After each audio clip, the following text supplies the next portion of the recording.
Meus amados irmãos, vamos abrir as nossas Bíblias no livro do Êxodo, capítulo 19, dando sequência à exposição deste capítulo.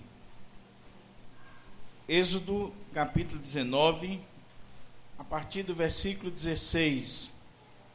Estaremos concluindo hoje a exposição do capítulo 19 de Êxodo, que nos prepara para que a gente possa entender o capítulo 20, quando teremos a exposição dos 10 mandamentos.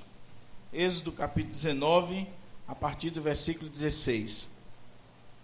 A palavra de Deus diz assim, Êxodo capítulo 19, a partir do versículo 16. Se tiver alguém sem Bíblia aí do seu lado, que você possa compartilhar a Bíblia com essa pessoa, tá bom?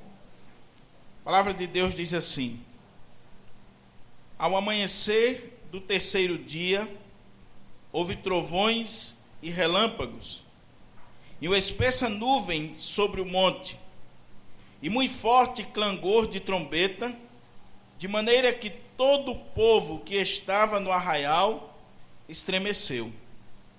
E Moisés levou o povo fora do arraial ao encontro de Deus, e puseram-se ao pé do monte. Todo o monte Sinai fumegava, porque o Senhor descera sobre ele em fogo. A sua fumaça subiu como fumaça de uma fornalha, e todo o monte tremia grandemente. E o clangor da trombeta ia aumentando cada vez mais. Moisés falava e Deus lhe respondia no trovão. Descendo o Senhor para o cume do monte Sinai, chamou o Senhor a Moisés para o cimo do monte. Moisés subiu. E o Senhor disse a Moisés: Desce, adverte ao povo que não traspasse o termo até o Senhor para vê-lo, a fim de muitos deles não perecerem. Também os sacerdotes que se chegam ao Senhor se hão de consagrar para que o Senhor não os fira. Então disse Moisés ao Senhor: O povo não poderá subir ao monte Sinai, porque tu nos advertistes, dizendo: Marca limites ao redor do monte e consagra-o. Replicou-lhe o Senhor: Vai, desce, depois subirás tu e Arão contigo. Os sacerdotes, porém, e o povo não traspassem o termo para subir ao Senhor, para que não os fira. Desceu, pois, Moisés ao povo e lhes disse tudo isto. Então falou Deus todas estas palavras: Eu sou o Senhor, teu Deus, que te tirei da terra do Egito, da casa da servidão. Não terás outros deuses diante de mim. Não farás para ti imagem de escultura, nem semelhança alguma do que há em cima nos céus, nem embaixo na terra, nem nas águas debaixo da terra. Não as adorarás, nem lhes darás culto, porque eu sou o Senhor teu Deus, Deus zeloso, que visito a iniquidade dos pais nos filhos até a terceira e quarta geração daqueles que me aborrecem. E faço misericórdia até 1000 gerações daqueles que me amam e guardam os meus mandamentos. Não tomarás o nome do Senhor teu Deus em vão, porque o Senhor não terá por inocente o que tomar o seu nome em vão.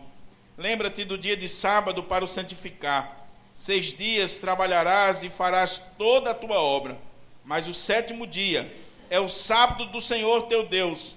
Não farás nenhum trabalho, nem tu, nem o teu filho, nem a tua filha, nem o teu servo, nem a tua serva, nem o teu animal, nem o forasteiro das tuas portas para dentro. Porque em 6 dias fez o Senhor os céus e a terra, o mar e tudo o que neles há, e ao 7º dia descansou. Por isso o Senhor abençoou o dia de sábado e o santificou. Honra teu pai e tua mãe, para que se prolongue os teus dias na terra que o Senhor teu Deus te dá. Não matarás, não adulterarás, não furtarás, não dirás falso testemunho contra o teu próximo, não cobiçarás a casa do teu próximo, não cobiçarás a mulher do teu próximo, nem o seu servo, nem a sua serva, nem o seu boi, nem o seu jumento, nem coisa alguma que pertença ao teu próximo. Todo o povo presenciou os trovões e os relâmpagos e o clangor da trombeta, e o monte fumegava, e o povo, observando, se estremeceu e ficou de longe. Disseram a Moisés: fala-nos tu, e te ouviremos, porém não fale Deus conosco, para que não morramos. Respondeu Moisés ao povo: não temais, Deus veio para vos provar, e para que o seu temor esteja diante de vós, a fim de que não pequeis. O povo estava de longe em pé, Moisés, porém, se chegou à nuvem escura, onde Deus estava. Vamos orar mais uma vez ao Senhor. Pai querido, louvado seja o teu nome, engrandecido seja o teu nome. Como nós cantamos aqui, Senhor, de fato a tua glória enche a terra, a tua glória enche os céus, a tua glória enche as nossas vidas. E que nesta noite, Senhor, a tua glória possa estar manifestando-se em nosso meio. E que essa glória, ela possa estar trazendo temor, tremor, quebrantamento na tua presença. Fala conosco, meu Pai, aquilo que nós precisamos ouvir e não aquilo que queremos ouvir. É em Cristo Jesus que eu te oro e que eu te agradeço hoje e sempre. Amém. Meus irmãos, como eu disse no início dessa série, nós estamos diante de um dos maiores ajuntamentos da história. Um ajuntamento solene na presença de Deus. Quando Deus resolve reunir o seu povo para entregar-lhes a lei e assim formar uma nação com um governo teocrático, onde Deus é o soberano daquele povo, onde Deus é quem controla aquele povo, onde Deus tem em suas mãos o destino daquele povo. Deus é quem rege a vida daquela comunidade. Nesse texto que acabamos de ler, que encerra esse momento tão glorioso, dessa cerimônia de entrega da lei, onde o povo está na expectativa de ouvir a voz de Deus, nós podemos tirar daqui grandes lições para a nossa vida. É interessante, meus irmãos, que quando nós olhamos na história da igreja, nós vemos que em toda a história da igreja sempre se levantaram grandes e poderosos pregadores. Por exemplo, no século XVIII, surgiu um dos maiores pregadores da história da igreja, considerado uma das maiores mentes da América, um pregador chamado Jonathan Edwards. Jonathan Edwards era um homem consagrado a Deus, um homem de oração, um homem de jejum, um homem que dedicou a sua vida exclusivamente ao Senhor. E esse homem era tão poderosamente usado por Deus, que no dia 8 de julho de 1741, ele pregou o famoso sermão Pecadores nas mãos de um Deus irado. E dizem os biógrafos de Jonathan Edwards que quando ele pregou esse sermão, ele segurava com uma mão a lamparina e na outra mão o esboço, e o sermão foi lido. Quando ele estava no meio do sermão, tamanha era a convicção de pecado do seu auditório, que o povo se agarrava nos bancos, com medo de caírem no inferno. Tamanha foi a ação do Espírito Santo, através daquele sermão, Pecadores nas mãos de um Deus irado, que desencadeou daí um dos maiores avivamentos da história da igreja. Houve uma revolução em toda a América como fruto do ministério desse homem. Vidas se converteram, igrejas foram avivadas, havia um gemido, havia um clamor, havia uma oração intensa no meio do povo de Deus, os bares começaram a se fechar.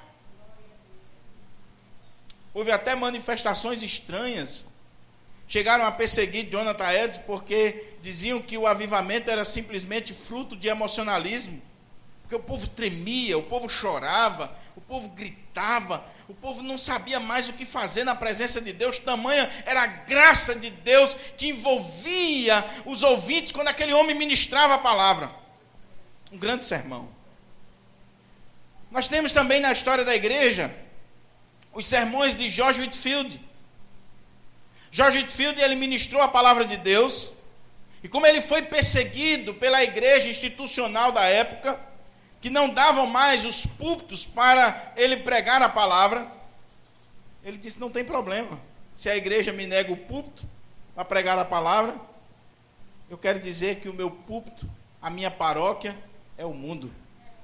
E ele foi para as praças, ele foi para as ruas, e pregava os seus sermões para milhares de pessoas. Nós poderíamos fazer referência aqui ainda, na história da igreja, os grandes sermões de Billy Graham, os grandes ajuntamentos de Billy Graham. Billy Graham enchia estádios, e ele pregava a mensagem, e quando ele terminava de pregar, que fazia o apelo, o convite, muitas pessoas, centenas, milhares de pessoas vinham à frente. Mas, meus irmãos, eu creio, e eu acredito que você também, ao olhar para esse texto, você sairá daqui com essa convicção, que nenhum sermão, nenhuma palavra, nenhum ajuntamento, nenhum pregador alcançou ou alcançará a glória daquilo que está retratado aqui nesse texto. O que nós temos aqui, meus irmãos, é o maior sermão da história. O que nós temos aqui é a maior pregação de todos os tempos.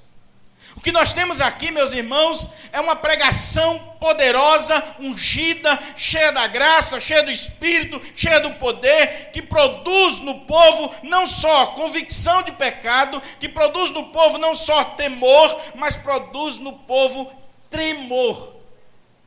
Aquele povo tremeu na presença de Deus. Eu vejo aqui o maior sermão de todos os tempos. Em primeiro lugar, por quê? Por causa do seu pregador. Quem é que está pregando a palavra aqui?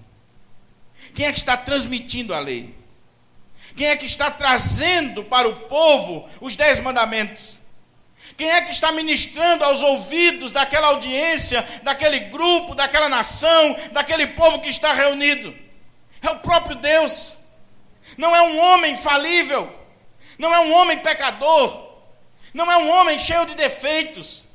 Quem está pregando a palavra agora, quem está ministrando a palavra, quem está transmitindo a lei é o próprio Deus, é o próprio Deus falando.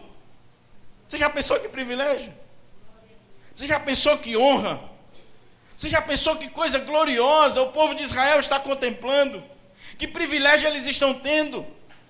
Eles estão no sopé do Monte Sinai e eles contemplam não Billy Graham, não Jonathan Edwards, não George Whitefield, não Augusto Nicodemos, não Hernandes Dias Lopes, não Diogo Jorge, nem Enoque. Eles contemplam o próprio Deus ministrando a palavra para eles.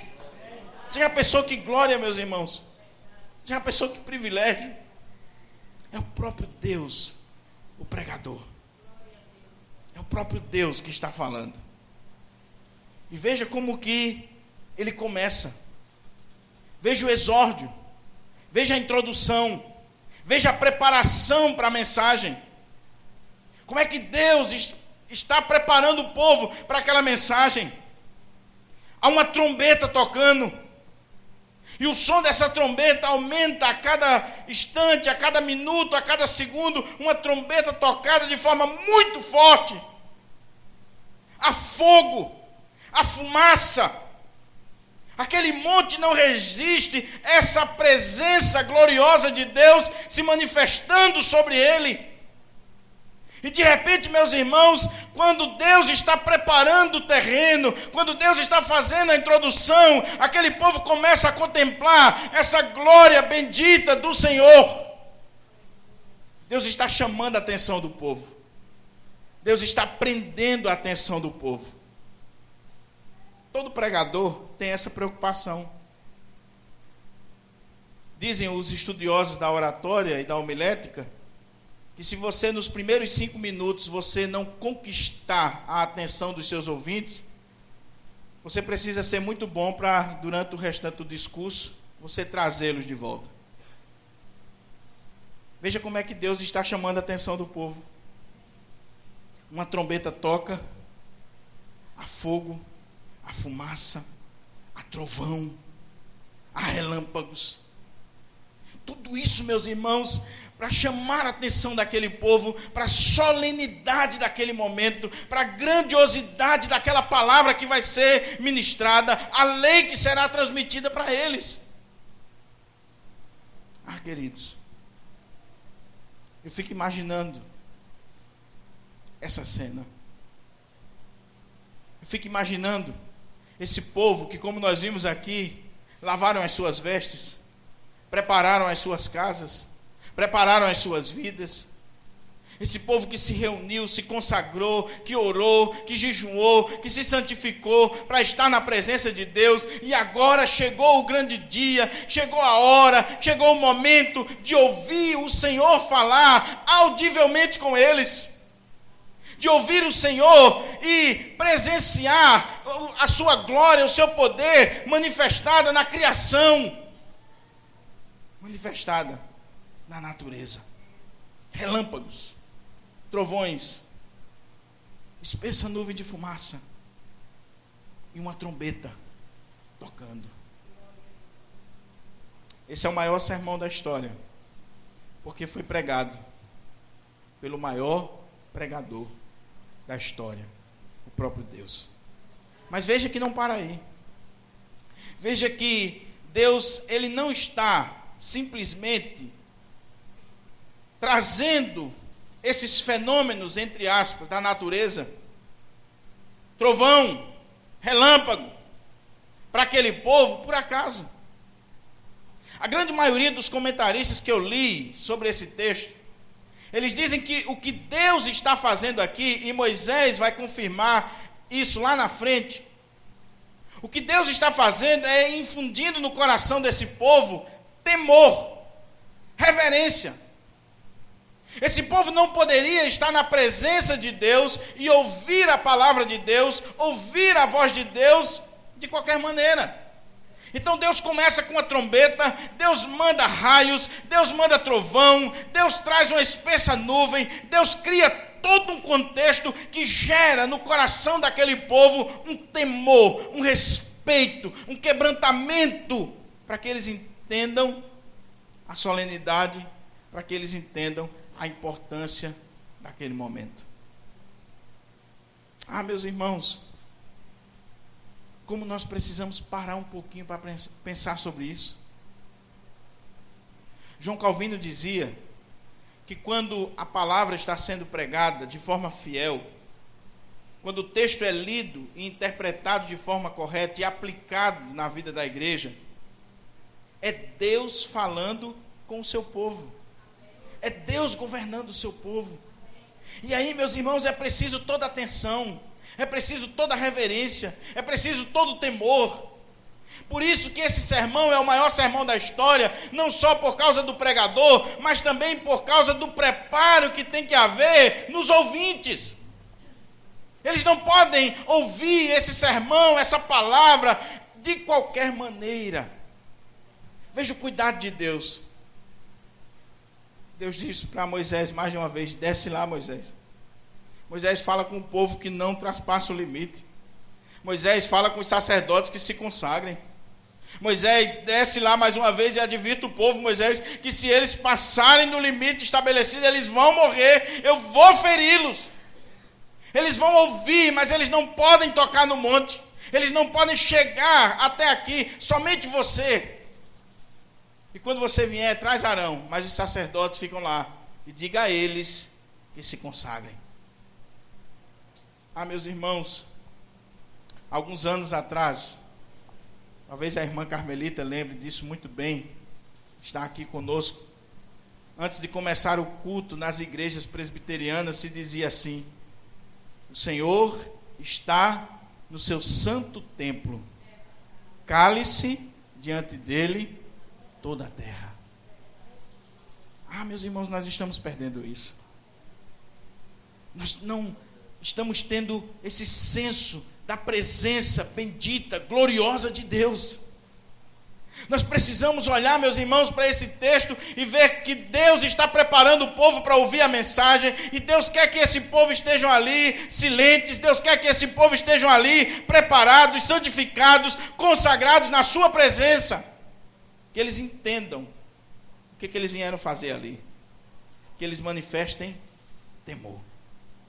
O texto é maravilhoso, porque o texto diz que ao amanhecer do terceiro dia, houve trovões, relâmpagos, e uma espessa nuvem sobre o monte, e muito forte clangor de trombeta, de maneira que todo o povo que estava no arraial se estremeceu.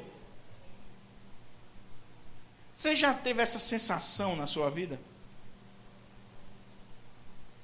Não sei de tremer o corpo, mas de tremer a alma. De você saber que você está na presença do Rei dos Reis e do Senhor dos Senhores. De você saber que você não está falando com um parceiro, que você não está falando com qualquer um. Que quando nós chegamos na casa de Deus, quando nós nos colocamos diante de Deus, nós estamos diante desse, que sua glória enche os céus, enche a terra, enche todas as coisas. E que isso deve produzir em nós temor, tremor na presença de Deus. O povo de Israel estão enfrentando isso. E Moisés levou o povo fora do arraial ao encontro de Deus, e puseram-se ao pé do monte. Todo o monte Sinai fumegava, porque o Senhor descera sobre ele em fogo. A sua fumaça subiu como fumaça de uma fornalha, e todo o monte tremia grandemente, e o clangor da trombeta ia aumentando cada vez mais. Moisés falava e Deus lhe respondia no trovão. Descendo o Senhor para o cume do monte Sinai, chamou o Senhor a Moisés para o cimo do monte. Moisés subiu, e o Senhor disse a Moisés: desce, adverte o povo que não traspasse o termo até o Senhor para vê-lo, a fim de muitos deles não perecerem. Também os sacerdotes que se chegam ao Senhor se hão de consagrar, para que o Senhor não os fira. Então disse Moisés ao Senhor: o povo não poderá subir ao monte Sinai, porque tu nos advertiste, dizendo: marca limites ao redor do monte e consagra. O que a gente vê aqui, meus irmãos? Que o nosso Deus não é uma ideia, não é uma criação de teólogos. O nosso Deus é vivo. Ele é uma pessoa. Ele fala, ele se comunica. Moisés estava se comunicando com aquele que governa todas as coisas. Deus falava com ele, Deus transmitia para ele a mensagem, Deus transmitia para ele as orientações, para que ele levasse para o povo. Meus irmãos, isso deve colocar no nosso coração esse temor santo. O nosso Deus é vivo, o nosso Deus existe, ele fala, ele não é um ídolo pagão, ele não é algo criado pela imaginação do homem, ele é vivo, ele fala, ele comunica. Moisés desce, fala com o povo, mais uma vez. Mas chegou o momento, chegou o grande dia. E de repente, meus irmãos, quando tudo está pronto, olha o que diz aí, o iniciozinho do capítulo 20. Então falou Deus todas estas palavras. Que coisa maravilhosa. Tudo estava preparado, o povo estava consagrado, o povo estava santificado na presença de Deus. Então falou Deus todas estas palavras. Por que isso aqui é importante? Porque tem muita gente que acha o seguinte: nada, Moisés pegou isso aqui, foi das leis antigas, que nada. Os liberais vão olhar para esse texto e dizer: isso aí, olha, existia o código lá de Hammurabi, muito mais antigo, Moisés bebeu de lá. Não, querido, o texto está mostrando para nós que o Deus Todo-Poderoso foi quem falou. E nós cremos nisso. Nós cremos na palavra de Deus. Nós cremos que o nosso Deus transmitiu essa lei moral, essa lei que é eterna, essa lei que ainda está em vigência, essa lei que é para todo homem. Ele falou. E porque ele falou, ele está nos ensinando essa grande lição. Eu existo, eu me comunico, eu sou vivo, eu não sou um ídolo. Eu sou o Senhor. E eu sou o Senhor que tirei vocês da terra do Egito. Eu sou o Senhor que agi na vida de vocês. Eu sou o Senhor que estou agora querendo firmar uma aliança, um concerto com vocês. Então, primeiro, esse é o maior sermão da história por causa daquele que está pregando. É o próprio Deus. Segundo, por causa do púlpito que ele está usando. Já pensou que púlpito diferente?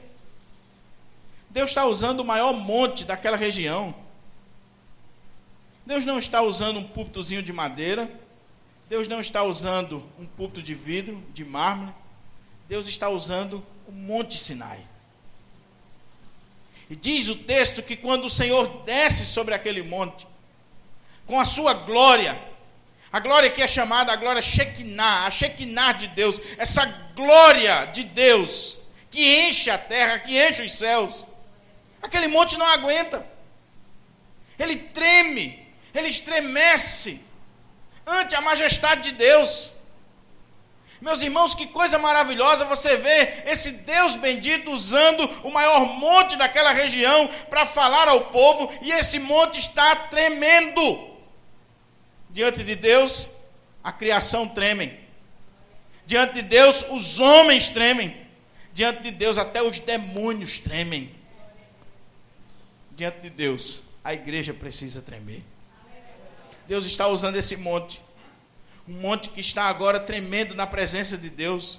Um monte que está agora com limite sobre ele para que o povo não toque, porque se tocar nele, existe algo ali diferente, existe algo glorioso, existe algo ali que não tem explicação humana.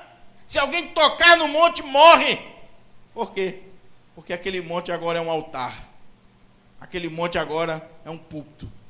É um trono, de onde Deus está se comunicando com o seu povo. Mas esse sermão é o maior sermão da história, por causa do seu conteúdo. Qual é o conteúdo, irmãos? Qual é o conteúdo do sermão? A lei de Deus. É muito interessante, e eu vou tocar nisso nos próximos sermões. Quando nós falamos de lei de Deus, nós temos que entender que quando a Bíblia fala de lei de Deus, ela fala de lei moral, lei civil, e ela fala da lei cerimonial. E quando a Bíblia diz que a lei foi abolida, não é a lei moral. A lei moral jamais ela será abolida. Passará os céus e a terra, mas a palavra do Senhor não vai passar. A lei moral de Deus, ela ainda está em vigência. Até hoje é proibido matar. É proibido adulterar. É proibido você trabalhar todos os dias e não separar um dia para o Senhor. Até hoje. Existe a lei cerimonial. Essa sim tinha a ver com o povo de Israel. Aquelas cerimônias do Antigo Testamento, aqueles sacrifícios que apontavam para o sacrifício perfeito do Senhor Jesus Cristo. Essa passou. Ninguém hoje precisa sacrificar mais bode, ovelha, passarinho, nada disso. Ninguém hoje precisa usar aqueles vários modelos de sacrifícios veterotestamentários. Não precisa. E a lei civil, que tinha a ver com Israel. Algumas leis específicas para a nação de Israel, que não tem nada a ver com a nossa nação, nós somos brasileiros. Mas a lei que está sendo transmitida aqui, meus irmãos, é essa lei moral, perpétua, e que está em vigência para a igreja ainda hoje. Deus está falando para aquele povo, meus irmãos, um código de leis que nós conhecemos e que ficou na história como o Decálogo. As 10 palavras escritas com o dedo de Deus, para que ficassem pedras, para que todos os homens tivessem acesso a essa lei, a essa palavra. João Calvino diz: por que o Senhor não escreveu em outra coisa, escreveu em pedras? Ele diz: para que isso aqui ficasse para a eternidade. Ficasse para a eternidade. É a lei. Querido, quando nós olhamos para a lei de Deus, para os 10 mandamentos, para aquilo que está registrado aqui, nós vemos o padrão absoluto de Deus para o homem. É claro, e nós tocamos nisso na escola bíblica, o homem jamais será salvo pela lei. A lei tem o objetivo de mostrar quem de fato você é. A lei tem o objetivo de mostrar que você é pecador e de mostrar o caráter de Deus, a grandeza de Deus. A lei revela a pessoa do legislador e revela o quanto nós somos pecadores, o quanto nós quebramos a lei. Mas, meus irmãos, é interessante que, embora a lei não nos salve, quando nós somos salvos em Cristo Jesus, nós somos trazidos à lei para sermos santificados. Ninguém pode guardar a lei de Deus, ninguém pode viver a lei de Deus, a menos que ele já tenha sido libertado. Por isso que Deus não deu a lei para o povo quando eles estavam no Egito. Deus só deu a lei para o povo e ele está dizendo: eu sou o Senhor que te tirei do Egito, da casa da servidão.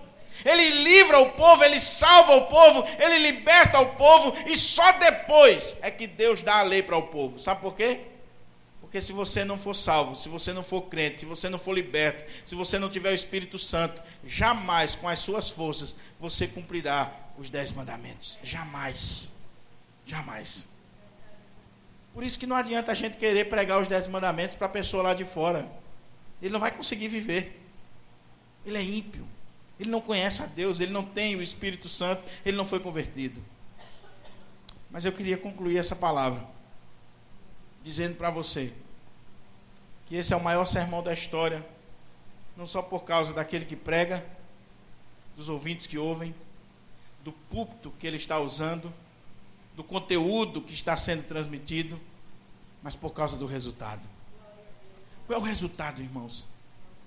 O resultado é que quando o povo escuta a voz de Deus, a palavra de Deus, eles tremem.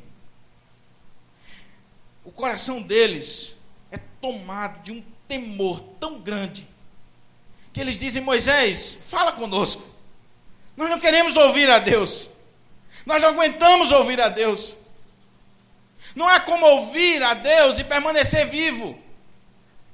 Eles tinham essa consciência de que se eles ouvissem a voz de Deus, audivelmente, eles morreriam. Se eles contemplassem a glória de Deus, eles morreriam. Mas veja o resultado. Moisés está dizendo: não, o Senhor não quer matar vocês, o Senhor não quer destruir vocês. Ele veio para salvá-los, para resgatá-los. Ele veio para fazer com que vocês sejam a cada dia mais santos. Meus irmãos, Deus não é um estraga-prazer.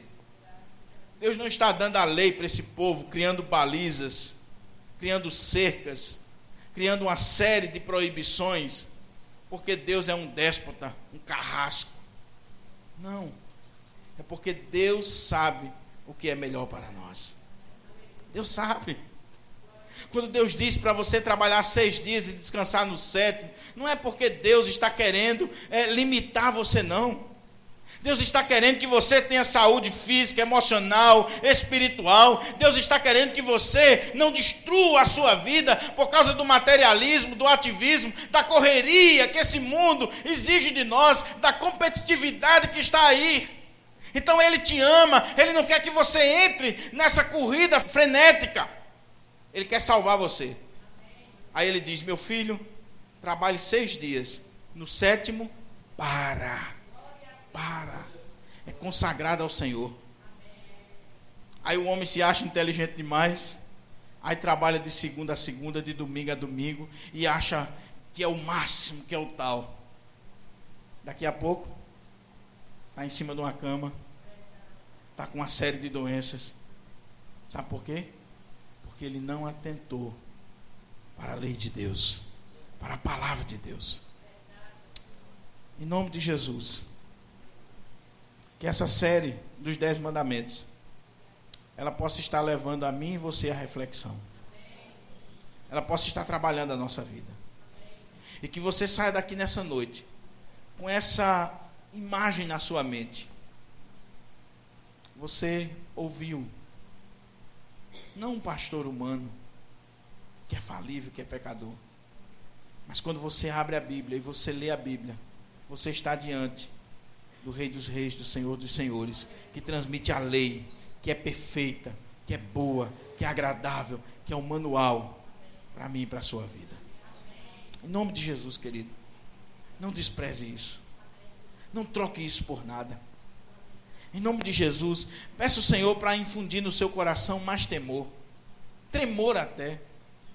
Em nome de Jesus, quando você estiver diante de Deus, quando você estiver na presença de Deus, quando você estiver na casa de Deus, ou quando você for ler a palavra de Deus, leia com respeito, leia com temor, leia com devoção, não leia de qualquer maneira. Quando você estiver ouvindo a palavra, se liga na palavra, independente da pessoa que está lá na frente, independente do homem que está pregando, se liga na palavra. Se ele está pregando a palavra de Deus, escute a palavra de Deus. John Stott diz que a pregação é um mistério. E sabe por que é um mistério?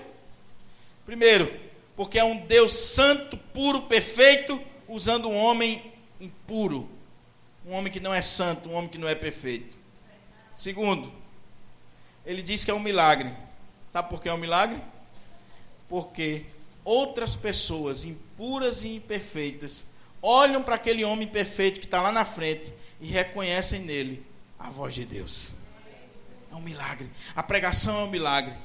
A pregação é um milagre divino, porque é a voz de Deus a partir de um monte ou de um homem frágil que deve tremer na presença do Senhor.